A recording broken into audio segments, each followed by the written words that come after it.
The world at night, seen from outer space.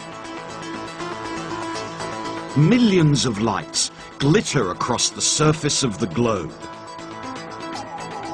And in these twinkling lights is the story of how light created the modern world. About 150 years ago, light stopped living in heaven and started living in the material world. It became a kind of good you could buy and sell. It was artificial. And mastering artificial light has unlocked the secret of light itself, a secret so extraordinary that it would revolutionize our understanding of the way the world works. But it's come at a price that we're still learning to live with.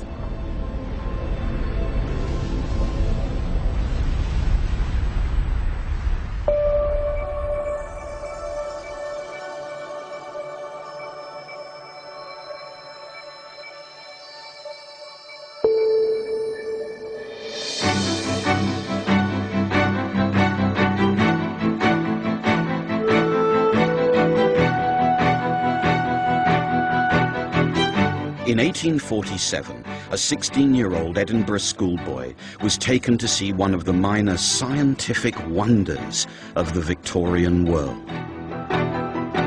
It was this, a prism made from a special crystal found in Iceland, and what it did was something completely surprising to scientists at the time. It played tricks with light.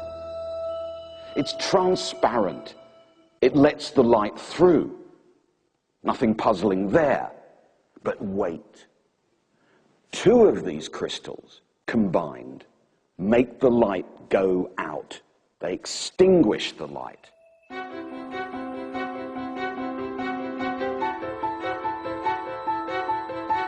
Light seemed to be violating all the known laws of nature. Now, the Scottish schoolboy was called James Clerk Maxwell. And his fascination with what the strange crystals did to light set him on a journey that would unravel the mysterious and astonishing nature of light itself.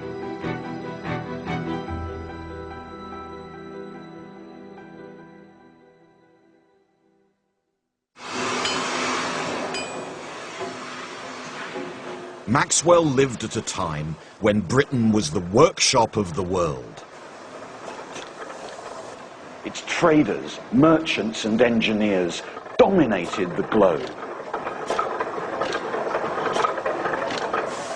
They understood how heat, pressure and sound worked. Its architects could build the most extraordinary structures. They could bring light into the interior of the very buildings themselves.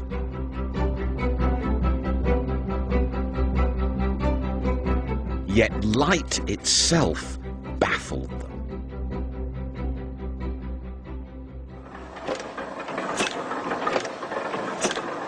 Maxwell was captivated by mysteries like this. Young Maxwell liked playing with things. He wanted to know their particular go. It was a phrase that was never out of his mouth. He would look at bells and locks and keys and how water flowed and the strange properties of light. And so he set about making his own optical instrument to explore the peculiar properties of the Iceland crystals, what we now know as polarizing lenses.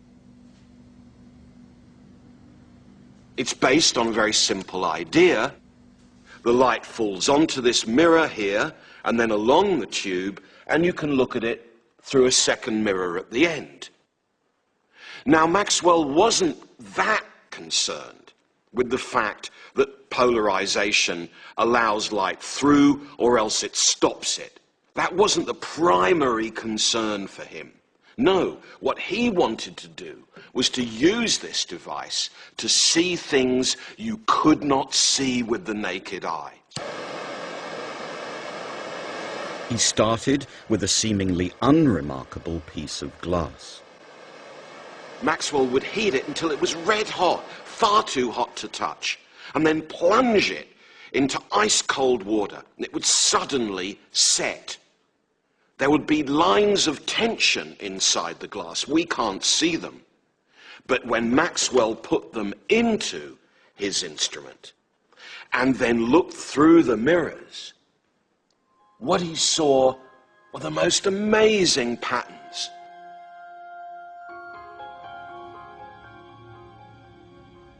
These are frozen stress lines, things you just can't see with the naked eye. But with Maxwell's instrument, these crucial lines of frozen stress become visible and beautiful.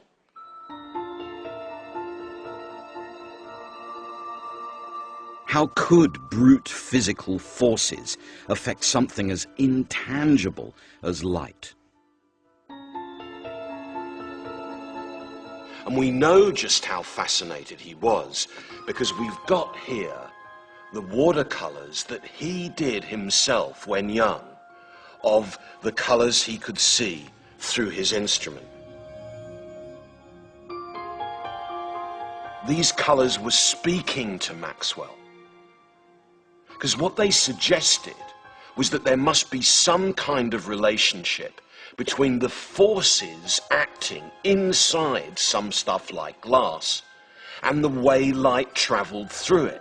And that was really odd. What could be the relationship between pressure and tension and the way light traveled and the colors that it showed?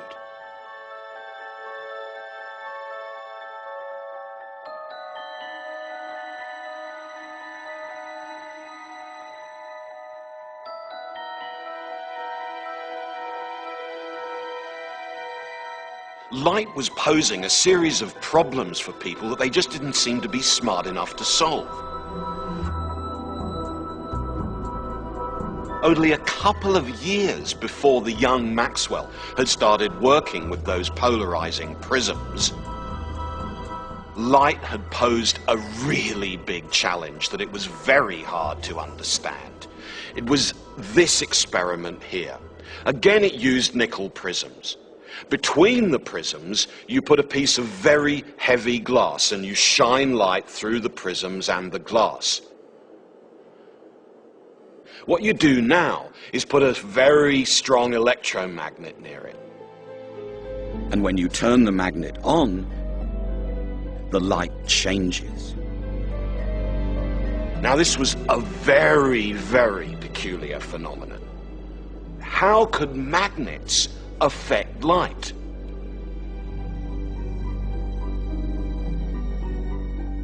And there were yet other mysteries to do with light.